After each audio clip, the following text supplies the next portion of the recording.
নমস্কার বন্ধুরা, ভিলফুড কিচেনে আবারও একবার সবাইকে স্বাগত। আজ আমি তোমাদের সঙ্গে শেয়ার করব চিড়া দিয়ে ভীষণই মজার আর হেলদি একটা টিফিন রেসিপি।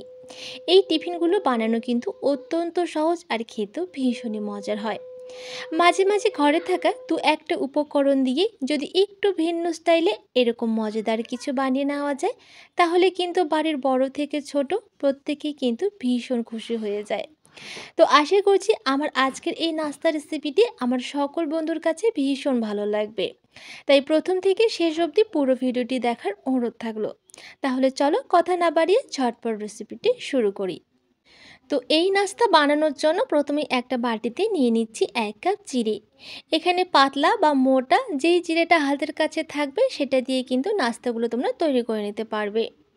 এবার চিড়েটাকে আগে পরিষ্কার করে 3 থেকে 4 বার জল পাল্টে পাল্টে ধুয়ে নিতে হবে, কারণ চিড়ের মধ্যে কিন্তু অনেক নোংরা থেকে থাকে। তাই অবশ্যই আগে খুব ভালো করে ধুয়ে নেবে। তো এবার আমি 3 থেকে 4 বার খুব ভালো মতো ধুয়ে নেব।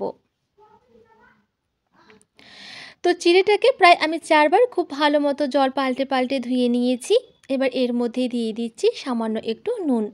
এবার খুব ভালোভাবে নুনটাকে চিড়ের সাথে মিশিয়ে নেওয়ার পর এবার এটাকে ঢাকা দিয়ে 10 মিনিটের জন্য রেস্টে রেখে দেব। তো চলো 10 মিনিট পর আবারও ফিরে আসছি। তো 10 মিনিট হয়ে গেছে, ঢাকনা খুলে নিলাম। এবার দেখো বন্ধুরা, 10 মিনিট পরে কিন্তু চিড়েটা খুব ভালোভাবে নরম হয়ে গেছে আর অনেকটা কিন্তু ফুলে উঠেছে। এবার চাইলে তোমরা এটাকে হাত দিয়ে এইভাবে ম্যাশ করে নিতে পারো, আবার চাইলে আমার মতো এরকম একটা মিক্সির জারের মধ্যে একটুখানি ঘুরিয়েও নিতে পারো। তো আমি একটু মিক্সির জারের মধ্যে নিয়ে নিচ্ছি, এতে করে কাজটা খুব তাড়াতাড়ি হয়ে যাবে। এবার সমস্ত চিড়েটাকে মিক্সিতে আমি ঢেলে নিচ্ছি। এখানে কিন্তু কোনো রকম জল দেওয়া যাবে না, এভাবেই খুব ভালো মতো এটাকে একটু ঘুরিয়ে নিতে হবে। তো এবার ঢাকা দিয়ে আমি ঘুরিয়ে নিচ্ছি। তো দেখো খুব ভালো মতো এটাকে আমি ঘুরিয়ে নিয়েছি আর ঠিক এরকম হয়েছে। এবার এই চিড়েটাকে একটা থালার মধ্যে আমি ঢেলে নেব। এবার এর মধ্যে কিছু উপকরণ অ্যাড করতে হবে। প্রথমে দিয়ে দিচ্ছি একটা মাঝারি সাইজের আলুটাকে আগে থেকে খুব ভালো মতো সেদ্ধ করে নেওয়ার পর একটা গ্রেটার দিয়ে গ্রেট করে নিয়েছিলাম। তো এবার দিয়ে দিচ্ছি এখানে কিছুটা মটরশুঁটিটাকে ঠিক এইভাবে একটু আধ ভাঙা করে নিয়েছি, সেক্ষেত্রে খেতে কিন্তু ভালো লাগবে নাস্তাগুলো। এবার দিয়ে দিচ্ছি 4-5টা মতো কাঁচা লঙ্কা কুচি, তবে ঝালটা তোমরা তোমাদের স্বাদ মতন দিয়ে দেবে। এবার দিয়ে দিচ্ছি একটা মাঝারি সাইজের পেঁয়াজ কুচি, দিয়ে দিচ্ছি হাফ চামচ কাশ্মীরি লঙ্কার গুঁড়ো, আর দিয়ে দিচ্ছি হাফ চামচ ভাজা জিরে গুঁড়ো, দিয়ে দিচ্ছি স্বাদ মতো নুন, আর সবার শেষে দিয়ে দিচ্ছি কিছুটা ধনেপাতা কুচি। এবার এই সমস্ত উপকরণগুলোকে একসাথে খুব ভালোভাবে মেখে নিতে হবে। তো আমি এখানে আমার পছন্দ মতো মশলা ব্যবহার করলাম, তোমরা তোমাদের পছন্দ মতো যে কোনো মশলা চাইলে এখানে কিন্তু ব্যবহার করতে পারবে। এখানে কিন্তু কোনো রকম জল দেওয়ার দরকার হবে না, এখানে যে সেদ্ধ করে রাখা আলুটা রয়েছে সেটা দিয়ে কিন্তু খুব সুন্দরভাবে মাখা হয়ে যাবে। তো দেখো খুব ভালো মতো আমি মেখে নিয়েছি। এবার হাতের মধ্যে সামান্য একটু তেল লাগিয়ে নিয়েছি। এবার এখান থেকে সামান্য অল্প অল্প মিশ্রণ নেওয়ার পর আমি ঠিক এইভাবে বল তৈরি করে নেব। এখানে আমি নাস্তাগুলো গোল শেপে তৈরি করছি, তোমরা তোমাদের পছন্দ মতো লম্বা বা চৌকো যেটা তোমাদের পছন্দ হবে সেই শেপ দিয়ে কিন্তু নাস্তাগুলোকে তৈরি করে নিতে পারবে।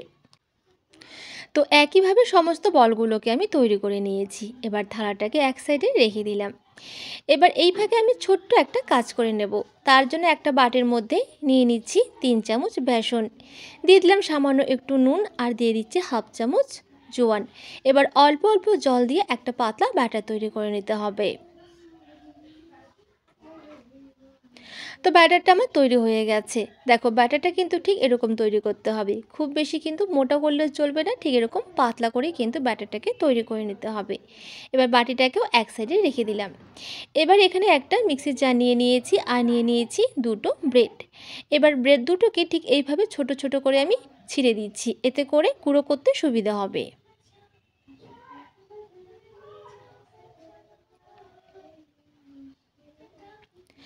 আর দিয়ে দিচ্ছি 3 থেকে 4 চামচের মতো চিড়েটাকে আগে থেকে পরিষ্কার করে আমি মুছে নিয়েছি। এবার এটাকে আমি গুঁড়ো করে নেব। তো গুঁড়ো করে নেওয়া হয়ে গেছে, এবার একটা প্লেটের মধ্যে আমি এটাকে ঢেলে নিচ্ছি। এবার আগে থেকেই যে বলগুলো তৈরি করে রেখেছিলাম, এবার এই ব্যাটারের মধ্যে খুব ভালো মতো বলগুলোকে একটু ডুবিয়ে নিতে হবে। ভীষণই সহজ একটা নাস্তা রেসিপি বন্ধুরা, বানানো ভীষণ সহজ আর খেতেও কিন্তু দারুণ মজার হয়।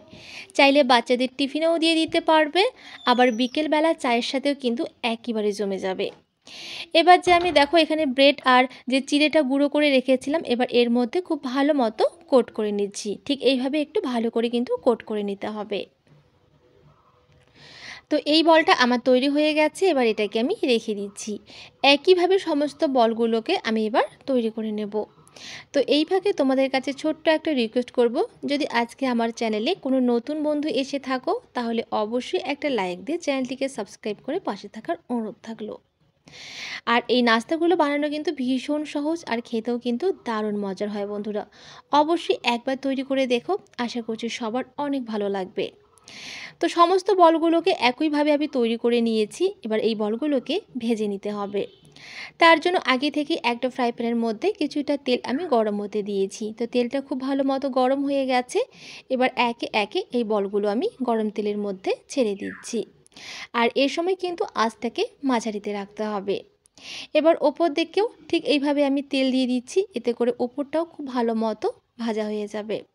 আর ভাজতেও খুব একটা সময় লাগবে না, 5 থেকে 6 মিনিটের মধ্যেই কিন্তু ভাজা হয়ে যাবে। এবার দেখো, যখন নিচের দিকে দেখবে যে ঠিক এরকম একটু কালার এসেছে, তখন কিন্তু এই নাস্তাগুলোকে আমি উল্টে দিচ্ছি। চিড়া দিয়ে কিন্তু অনেকেই বন্ধুরা অনেক ধরনের নাস্তা বানিয়ে খেয়েছো। অবশ্যই একবার এইভাবে বানিয়ে দেখো, তোমাদের এত ভালো লাগবে যে একবার বানিয়ে খাওয়ার পর তোমরা কিন্তু বারবার এটা বানাতে চাইবে। আর বানানো কিন্তু ভীষণ সহজ।